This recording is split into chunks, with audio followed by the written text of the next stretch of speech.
औसा तालुक्यातील तावशी ताड गावातील वडार वस्ती येथील जिल्हा परिषद शाळेत पद्मश्री योजनेच्या माध्यमातून सुलभ शौचालय मंजूर झाले खरे, पण गेल्या 6 महिन्यांपूर्वी शौचालयाचे काम सुरू करण्यात आलं. फाउंडेशन तयार करण्यात आलं. शौचालयाचे काम पूर्ण झालेच नाही.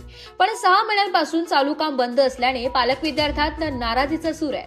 वडार वस्ती जिल्हा परिषद शाळेच्या मैदानावर पेवर ब्लॉक व विद्यार्थ्यांना शौचालय नसल्याने विद्यार्थी व विद्यार्थिनींना उघड्यावर शौचासाठी जावं लागत असल्याने वारंवार मागणी करूनही याकडे प्रशासनाचं दुर्लक्ष होत असल्याचं ग्रामस्थांनी सांगितलंय. आज पाहायला गेलं तर विद्यार्थ्यांच्या शिक्षण व शाळेतील सोयीसुविधेसाठी सरकार कटिबद्ध असल्याच्या चर्चा आपण ऐकतो.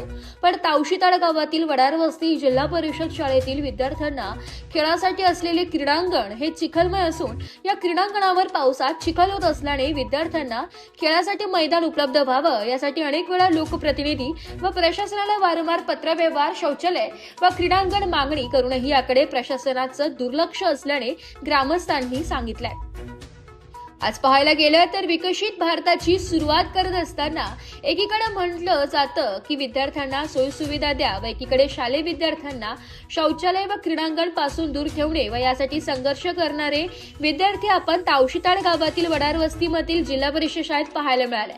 यावेळी ग्रामस्थांनी प्रलंबित मागण्यांकडे लोकप्रतिनिधी व प्रशासनाने लवकरात लवकर तावशीताड वडार वस्ती जिल्हा परिषद शाळेतील शौचालय व क्रीडांगण काम पूर्ण नाही केल्यास ग्रामस्थांनी उपोषण करण्याचा इशारा दिलाय.